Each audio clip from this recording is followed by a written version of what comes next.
Movie की शुरुआत में हम डॉक्टर स्ट्रेंज को एक खतरनाक क्रिएचर से लड़ते हुए देखते हैं। उसके साथ एक लड़की भी होती है और उसी को वो उस मॉन्स्टर से बचाने की कोशिश कर रहा होता है, पर उस मॉन्स्टर के आगे स्ट्रेंज की पावर कमजोर पड़ रही होती है और तब उस मॉन्स्टर को हराने के लिए स्ट्रेंज उस लड़की के पावर को ही छीनने लगता है। वो उससे कहता है कि वो अपनी पावर को कंट्रोल नहीं कर सकती है, पर उससे वो पावर लेकर स्ट्रेंज उस मॉन्स्टर को मार सकता है। वो लड़की उसे ऐसा करने से मना कर रही थी क्योंकि उसके पावर को छीन लेने से वो भी जिंदा नहीं बचेगी, पर स्ट्रेंज उससे कहता है कि मल्टीवर्स को बचाने के लिए उसे उसकी कुर्बानी देनी होगी। पर तभी वो मॉन्स्टर स्ट्रेंज को पकड़कर ऊपर उठा देता है और उसे मारकर वहीं नीचे पटक देता है। उसके बाद वो मॉन्स्टर उस लड़की को पकड़कर उसके पावर को छीनने लगता है, पर उस लड़की की पावर की वजह से वहाँ मल्टीवर्सेस पोर्टल खुलने लगते हैं। स्ट्रेंज उस मॉन्स्टर पर हमला करके उस लड़की को उस पोर्टल के अंदर भेज देता है, पर यह सारा कुछ स्ट्रेंज का सिर्फ एक सपना था। वो उठकर तैयार होने लगता है और अपनी एक्स गर्लफ्रेंड क्रिस्टीन की शादी में पहुंचता है। वहां वो क्रिस्टीन से कहता है कि वो सॉरी फील कर रहा है क्योंकि उसने उसकी केयर नहीं की, पर वो इस बात से खुश है कि उसे वो मिल गया जिसके साथ वो खुशी से रह सकती है। तभी बाहर शहर में किसी का हमला होता है और स्ट्रेंज शहर को बचाने के लिए जाता है। वहाँ एक बड़ा सा ऑक्टोपस एक बस को उठाए हुए था जिसमें एक लड़की थी। स्ट्रेंज उस लड़की को उस बस से बाहर निकालता है और उस ऑक्टोपस से लड़ने लगता है। स्ट्रेंज उस लड़की को देखकर कहता है कि शायद वो उससे पहले भी मिल चुका है। ये वही लड़की थी जिसे उसने कल सपने में देखा था। तभी वो ऑक्टोपस स्ट्रेंज को पकड़कर पास के बिल्डिंग में फेंक देता है जहां वो बेहोश हो जाता है। वो फिर से उस लड़की को पकड़ लेता है। तभी वहां वोंग आकर उसे उससे बचाता है और उस मॉन्स्टर से लड़ने लगता है, पर बहुत जल्द वो वोंग को भी अपने टेंटिकल्स में जकड़ लेता है और दोबारा उस लड़की के पीछे जाता है। पर स्ट्रेंज का कोट उसे इस बार उससे बचा लेता है और तब तक स्ट्रेंज भी वापस आ जाता है और वोंग को उससे छुड़ाता है। वो दोनों मिलकर अब उसका मुकाबला करने लगते हैं, पर वो दोनों उसके आगे कमजोर पड़ रहे थे। इस बार उसने स्ट्रेंज को अपने टेंटिकल्स में जकड़ लिया था जिसकी वजह से वो कुछ नहीं कर पा रहा था। तभी स्ट्रेंज का कोट उड़ता हुआ आता है और ऑक्टोपस की आंख को ढक लेता है। स्ट्रेंज तुरंत वहां एक पोल की मदद से उस ऑक्टोपस की आंख बाहर निकाल देता है जिसकी वजह से वो वहीं मारा जाता है। उसके बाद स्ट्रेंज उस लड़की से पूछता है कि वो कौन है और उसने उसे अपने सपने में कैसे देखा। वो लड़की उसे बताती है कि वो उसका सपना नहीं बल्कि एक दूसरा यूनिवर्स था जिसमें उसका ही एक अलग वर्जन उसके साथ एक मॉन्स्टर से उसे बचा रहा था।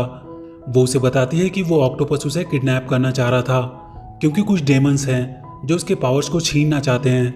वो बताती है कि उसके पास किसी भी यूनिवर्स में ट्रैवल करने की पावर है, पर वो उस पावर को कंट्रोल नहीं कर सकती है। जब भी उसे कभी डर लगता है तब वो पावर अपने आप एक्टिवेट होने लगती है और मल्टीवर्स के पोर्टल खुलने लगते हैं। स्ट्रेंज उससे पूछता है कि कोई तो रास्ता होगा उन डेमंस को हराने का। वो कहती है कि एक बुक है, बुक ऑफ वेसांटी, जिसकी मदद से वो डेमंस को हरा सकते हैं। वोंग कहता है उस बुक तक पहुंचना लगभग नामुमकिन है, पर वो लड़की कहती है कि वो स्ट्रेंज के साथ उस बुक तक लगभग पहुंच चुकी थी, पर डेमंस ने आके उन्हें रोक दिया और वो यहाँ इस यूनिवर्स में आ गई। स्ट्रेंज कहता है कि ये रियल नहीं हो सकता क्योंकि ये सिर्फ उसका एक सपना था।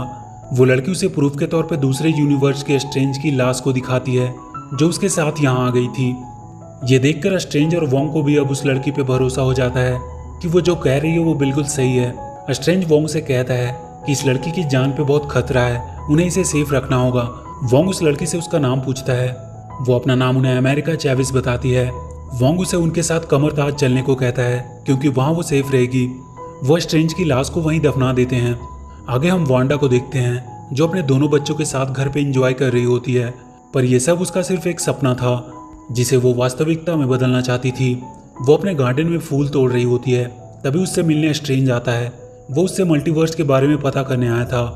वो उसे बताता है कि उसके पास एक लड़की आई है किसी दूसरे यूनिवर्स से और कुछ डेमंस उसके पीछे पड़े हुए हैं जो उसके पावर्स को हासिल करना चाहते हैं। वो लोग उसे कमरताज लेके आए हैं ताकि वो फिलहाल सेफ रह सके। स्ट्रेंज वांडा से कमरताज आकर एक बार उस लड़की से मिल लेने को कहता है। वांडा उससे कहती है कि तुम अमेरिका को यहाँ उसके पास क्यों लेकर नहीं आ जाते, वो उसके साथ सेफ भी रहेगी। पर स्ट्रेंज सोच में पड़ जाता है क्योंकि अभी तक उसने वांडा को उस लड़की का नाम नहीं बताया था, पर उसे पहले से उसका नाम पता था। पर तब वांडा उसके सामने से सारा इल्यूजन हटा देती है। वांडा अब स्कारलेट विच बन चुकी थी। स्ट्रेंज देखता है उसने डार्क होल्ड बुक को खोल लिया था जिसकी वजह से उसकी शक्तियां उसी पे हावी हो गई थी। वांडा उससे कहती है कि इस बुक की मदद से उसके पास वो सब वापस आ सकती है जो कभी उसका हुआ करता था। वो कहती है कि वो इस यूनिवर्स को छोड़ देगी और वहां चली जाएगी जहां वो अपने बच्चों के साथ रह सकती है। इस पर स्ट्रेंज कहता है कि उसके बच्चे कभी रियल नहीं थे, उसने उन्हें अपनी मैजिक से बनाया था और अगर वो ऐसा करती है तो ये नेचर के लॉ का उल्लंघन होगा, और अगर उसने चैविस से उसका पावर छीन लिया तो वो जिंदा नहीं रह पाएगी। वांडा उससे कहती है कि तुम्हें नहीं लगता तुम्हारे मुंह से ये नेचर के लॉ के उल्लंघन वाली बात सही नहीं लगती, क्योंकि उसने भी तो वही किया था थैनोस को टाइम स्टोन देकर। तुम नियम को तोड़कर हीरो बन जाते हो, और अगर वो ऐसा करे तो वो उसके लिए दुश्मन बन जाती है।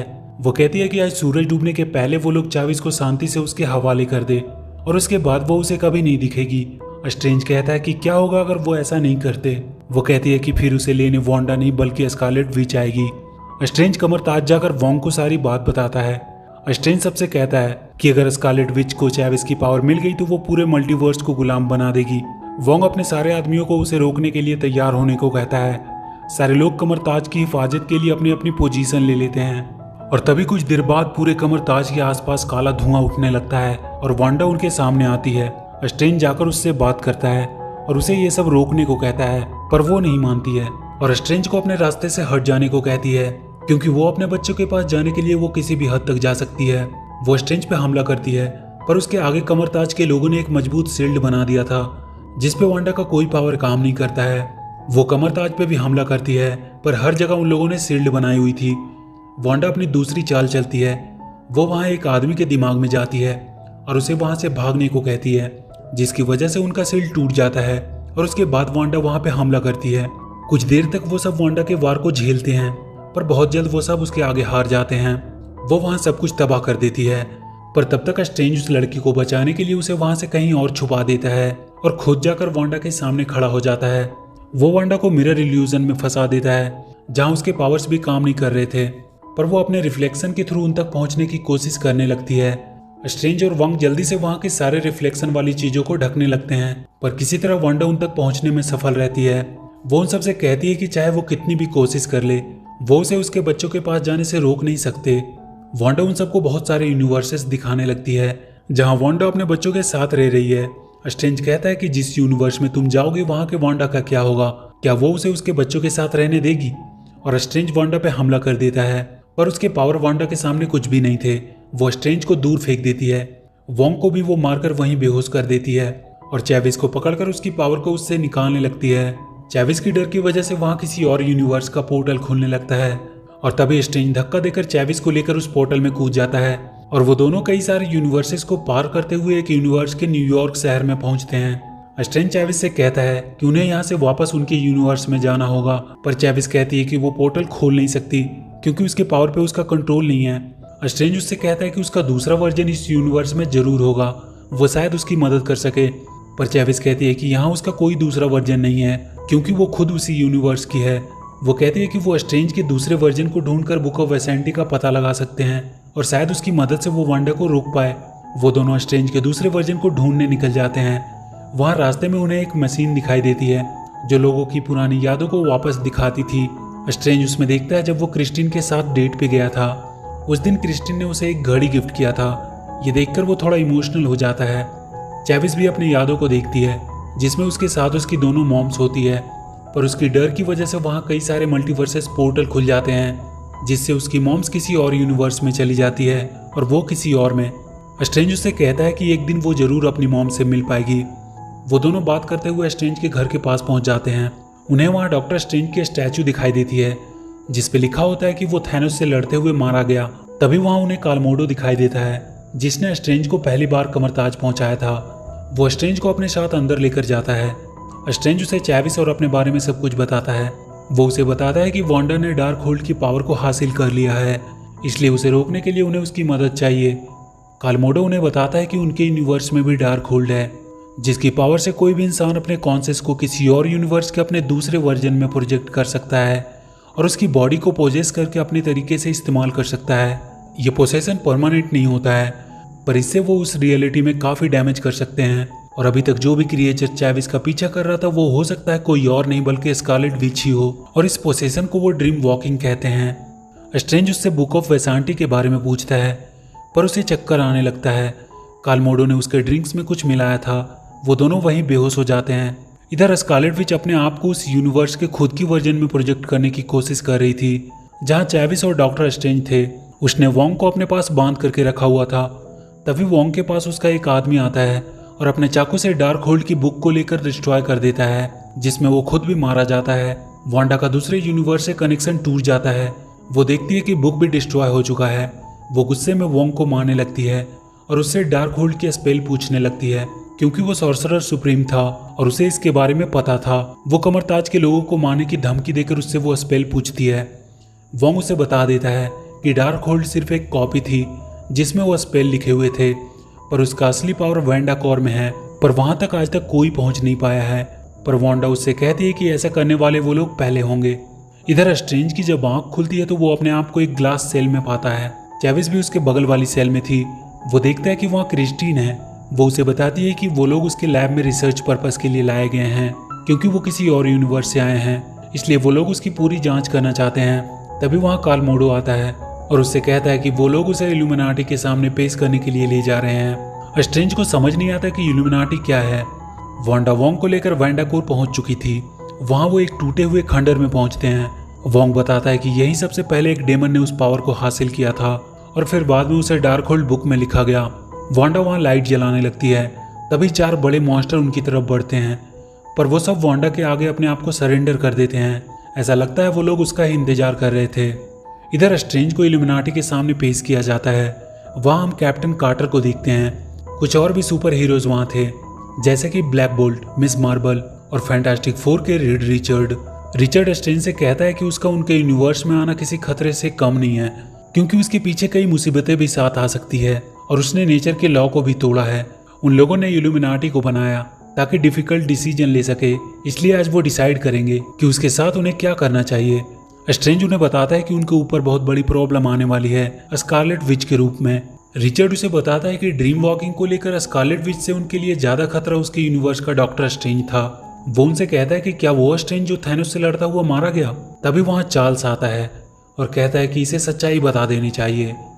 वो बताते हैं कि वो सब थैनोस के साथ वॉर में थे, पर स्ट्रेंज हमेशा अपनी मर्जी से काम करता था। उसने डार्क होल्ड की पावर ली और ड्रीम वॉकिंग करना शुरू कर दिया, पर एक दिन उसने उन सबको बुलाया और कन्फेस किया कि वो ड्रीम वॉकिंग कर रहा है। और ऐसा करते हुए एक बार उससे गड़बड़ हो गई और उसकी वजह से एक यूनिवर्स के सारे लोग मारे गए और उसे डर है कि उसकी वजह से वो दोबारा ऐसी गलती कर सकता है। उन सब ने बुक ऑफ वेसांटी की मदद से थैनोस को मारा, पर उनके सामने अभी भी दूसरा खतरा मौजूद था, डॉक्टर स्ट्रेंज के रूप में। इसलिए उन सब ने ब्लैक बॉट की मदद से स्ट्रेंज को खत्म कर दिया। इधर वोंग वांडा को समझाने की कोशिश कर रहा था कि वो चाहकर भी सब कुछ कंट्रोल नहीं कर सकती, पर वांडा उसे वहां के पहाड़ से नीचे फेंक देती है और अपना पोजेशन शुरू कर देती है। वो उस यूनिवर्स की वांडा को पोजेस करके अमेरिका चैविस के पीछे भेजती है। इल्यूमिनाटी के लोग अपने बिल्डिंग में किसी के हमले की आवाज सुनते हैं। वो कैमरे में देखते हैं वांडा ने उन पर हमला किया था। वो सब उसे रोकने के लिए चले जाते हैं। चार्ल्स स्ट्रेंज से कहता है कि अगर वो इस सेल से बाहर आ पाता है तो वो बुक ऑफ वेसांटी को लेने जाए जो वहाँ मौजूद है, और अमेरिका चैविस को किसी भी हालत में उस स्कारलेट विच से बचा कर रखे। वांडा क्रिस्टीन की लैब की तरफ बढ़ रही थी। वो उस रूम में पहुंचने ही वाली होती है कि उसके आगे सारे सुपर हीरो उसे रोकने के लिए आ जाते हैं। रिचर्ड वांडा को रुक जाने को कहता है। वो कहता है कि ब्लैक बोर्ड उसे सिर्फ अपनी आवाज से खत्म कर सकता है, पर ब्लैक बोर्ड का पूरा मुंह ही सील हो चुका था और वो अंदर ही अंदर अपनी आवाज से ही फटकर मर जाता है। वो रिचर्ड को भी एक झटके में ही मार डालती है। कैप्टन कार्टर और मिस मार्बल उस पर हमला करती है। वो दोनों एक साथ उस पर हमला करके उसे रोकने की पूरी कोशिश कर रहे थे। कैप्टन अपनी शील्ड से उस पर हमला करती है, पर वो उसकी शील्ड को पकड़कर जोर से उसी की तरफ फेंकती है और उसकी वजह से वो भी मारी जाती है। अब मिस मार्बल सिर्फ अकेले ही बची थी। वो अपनी पूरी ताकत के साथ उस पर हमला करती है, पर उसकी पावर को भी वांडा कुछ ही देर में खत्म कर देती है और वो दूर जाकर गिरती है। वो तुरंत उस पर एक बड़ा सा स्टैचू गिराकर उसे भी मार देती है। स्ट्रेंज अपने आप को सेल से बाहर निकालने के लिए मोडो को उकसाता है और वो जैसे ही उसे मारने सेल के अंदर आता है, स्ट्रेंज उसे हराकर वहां से बाहर आ जाता है। इधर क्रिस्टीन चैवी को सेल से बाहर निकालने की कोशिश कर रही थी, क्योंकि वो सेल जाम हो चुका था। वो उस ग्लास को तोड़ने की भी कोशिश कर रही थी। तभी एक पंच से चैविस उस ग्लास को तोड़ देती है, पर तब तक वांडा वहां आ चुकी थी।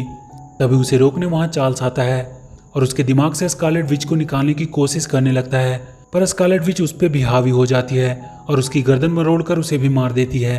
तब तक अमेरिका और क्रिस्टीन वहां से भाग जाते हैं। भागते हुए उन दोनों को स्ट्रेंज मिलता है। क्रिस्टीन उन्हें लेकर बुक ऑफ वेसांटी के पास ले जाने लगती है। वो लोग एक टनल के थ्रू जा रहे होते हैं और उनके पीछे वांडा आ रही होती है। स्ट्रेंज किसी तरह से वांडा को वहीं टनल में दबाकर फंसा देता है और वो लोग एक गेट के पास पहुंचते हैं जिसे सिर्फ डॉक्टर स्ट्रेंज ही खोल सकता था। वो उसे खोलने की कोशिश करता है, पर उससे वो खुलती नहीं है। क्रिस्टीन उसे स्ट्रेंज की घड़ी देती है जिसकी मदद से वो उस गेट को खोल लेता है। वो जगह स्पेस और यूनिवर्स के बीच के गैप का जंक्शन था। वहाँ बुक ऑफ वेसांटी रखी हुई थी। स्ट्रेंज जाकर उस बुक को अपने हाथ में ले लेता है। तभी चैविस को वांडा अपनी तरफ खींचती है और वो अपने पावर से बुक ऑफ वेसांटी को भी डिस्ट्रॉय कर देती है। वो चैविस को पकड़कर उसकी पावर को निकालने लगती है और फिर से चैविस की डर की वजह से वहाँ मल्टीवर्सेस पोर्टल खुल जाते हैं जिसमें वो स्ट्रेंज और क्रिस्टीन को फेंक देती है। और उसके बाद वो एक पोर्टल खोलकर चैविस को स्कारलेट विच के पास भेज देती है। और इसके बाद स्कारलेट विच वांडा से अपना पोजीशन हटा लेती है। वांडा को जैसे ही अपना ध्यान आता है वो अपने बच्चों के पास भागती है और इधर स्कारलेट विच चैविस को उठाकर बीच में रख देती है। क्रिस्टीन और स्ट्रेंज एक ऐसे यूनिवर्स में पहुंच जाते हैं जहां कई सारे यूनिवर्स आपस में कोलाइड कर रहे थे। वो दोनों उस यूनिवर्स के डॉक्टर स्ट्रेंज से मिलने जाते हैं। क्रिस्टीन को स्ट्रेंज बाहर ही छोड़कर अकेले ही उससे मिलने उसके घर जाता है। वो उससे मिलकर अपने बारे में सब कुछ बताता है और अपने यूनिवर्स जाने में उसकी मदद मांगता है। वो देखता है कि उसके पास डार्क होल्ड की बुक है। वो स्ट्रेंज वहां से नीचे क्रिस्टीन को दिखता है और उससे पूछता है कि क्या तुम क्रिस्टीन के बिना खुश हो, क्योंकि वो तो नहीं है। और तभी उसकी तीसरी आंख खुलती है। वो कहता है कि वो उसे डार्क होल्ड बुक यूज करने देगा पर उसके बदले में उसे क्रिस्टीन उसे देना होगा। स्ट्रेंज उस पर हमला करने लगता है और वो दोनों वहाँ एक दूसरे से लड़ने लगते हैं। और डॉक्टर स्ट्रेंज के एक वार से वहाँ का स्ट्रेंज खिड़की को तोड़ता हुआ नीचे जाकर रॉड पे गिर जाता है और वहीं मारा जाता है। डार्क होल्ड की बुक स्ट्रेंज को मिल चुकी थी। इधर पहाड़ से गिरकर वोंग भी मरा नहीं था, वो एक पत्थर पे अटका हुआ था। वो उठकर वापस ऊपर चढ़ने की कोशिश करता है जहाँ वांडा चैविस की पावर्स को निकालने की कोशिश कर रही थी। स्ट्रेंज डार्क होल्ड की मदद से देखता है कि वांडा अपने मकसद के काफी करीब है और तब स्ट्रेंज ड्रीम वॉकिंग करने का सोचता है। वो क्रिस्टीन से कहता है कि वो उसकी बॉडी की हिफाजत करे जब डेमन सोल उस पर हमला करेंगे। स्ट्रेंज अपने यूनिवर्स के मरे हुए डॉक्टर स्ट्रेंज पे अपनी पोजीशन करता है जिसे उसने गाड़ दिया था। वो मरा हुआ स्ट्रेंज फिर से बाहर निकलकर खड़ा होने लगता है और उसे वो वेंडाकोर तक पहुंचा देता है। पर तभी बहुत सारे डेमन सोल उस पर हमला करने लगते हैं। वो डेमंस कह रहे थे कि डेड बॉडी को पोजेस करना माफी के काबिल नहीं है और बहुत सारे डेमंस उस पर हमला करने लगते हैं। क्रिस्टीन उसकी बॉडी को डेमन से बचाने की कोशिश कर रही होती है। वो वहाँ के सारे डेमंस को फायर फ्लेम से खत्म कर देती है और स्ट्रेंज को जाकर संभालती है और कहती है कि वो उन डेमन स्पिरिट को अपने फायदे के लिए इस्तेमाल करे। स्ट्रेंज उन सारे डेमन स्पिरिट की मदद से उड़ता हुआ स्कारलेट विच के पास पहुंचता है। वहाँ के चारों मॉन्स्टर स्ट्रेंज पे हमला करने के लिए आगे बढ़ते हैं पर नीचे से वोंग एक को खींचकर वहाँ से नीचे गिरा देता है और बाकी तीनों को भी स्ट्रेंज उस पहाड़ से नीचे गिरा देता है। वो वांडा पे उन डेमंस को डाल देता है जिसकी वजह से वोंग उसे किसी तरह कंट्रोल कर लेता है। वोंग उससे कहता है कि वो ज्यादा देर तक उसे संभाल नहीं पाएगा, उसे चैविस की पावर को निकालकर यूज करना होगा, उनके पास और कोई रास्ता नहीं है। स्ट्रेंज चैविस की तरफ बढ़ता है। चैविस उससे कहती है कि वो अब समझ चुकी है कि उन्हें उसकी पावर क्यों चाहिए और वो अपने अंदर से उसे पावर निकाल लेने को कहती है। पर स्ट्रेंज उससे कहता है कि वो उसका पावर लेने नहीं आया है बल्कि उसे बताने आया है कि वो अपने आप पे भरोसा करे, फिर वो अपने पावर को खुद कंट्रोल करने लगेगी और वो मिलकर स्कारलेट विच को हरा पाएंगे। अमेरिका अपने पावर को कंट्रोल करने की कोशिश करती है। तब तक वांडा भी छूट जाती है और वो स्ट्रेंज पे हमला करके उसे मारने लगती है। तभी चैविस आकर उसे एक पंच देती है। अब वो अपनी पावर को फील कर सकती थी। वो लगातार वांडा को मारने लगती है और एक पोर्टल खोलकर उसे खोलते हुए लावे में गिराने वाली होती है पर वो रुक जाती है और कहती है कि वो उसके जैसा नहीं बन सकती और उसके सामने उसके दूसरे वर्जन वाला पोर्टल खोल देती है जहाँ उसके दोनों बच्चे उसे देखकर डरने लगते हैं। वहाँ उनकी मॉम वांडा आती है जिसे वो वहाँ से दूर फेंक देती है और कहती है कि वो उनकी मॉम है। वो दोनों बच्चे स्कारलेट विच पर चीजें फेंक कर मारने लगते हैं और वो उससे डरकर छुपने लगते हैं। वो उनके पास पहुंचकर कहती है कि वो उन्हें हर्ट नहीं करना चाहती, वो किसी को भी हर्ट नहीं कर सकती क्योंकि वो एक मॉन्स्टर नहीं है और वो वहीं बैठकर रोने लगती है। उसकी दूसरी वर्जन वांडा उसके पास आती है और प्यार से उसके चेहरे पे हाथ फेरती है और तब चैविस उस पोर्टल को बंद कर देती है। वांडा को अब अपनी गलती का एहसास हो चुका था। वोंग और चैविस वहां से पोर्टल खोलकर स्ट्रेंज को लाने चले जाते हैं। वांडा वहां के सब कुछ को तोड़कर बर्बाद कर देती है ताकि दोबारा कोई डार्क होल्ड को यूज ना कर पाए। स्ट्रेंज देखता है कि उसके पास की भी डार्क होल्ड की बुक डिस्ट्रॉय हो गई है। वांडा ने हर यूनिवर्स के डार्क होल्ड को खत्म कर दिया था। वोंग और चैविस स्ट्रेंज को लेने के लिए वहां आ जाते हैं। आगे हम देखते हैं कि अमेरिका चैविस भी कमर ताज में सीखने की कोशिश कर रही है और इसी के साथ ये मूवी यहीं खत्म हो जाती है। तो वीडियो अगर अच्छी लगी हो तो please do like and share the video and please subscribe to my channel and press that bell icon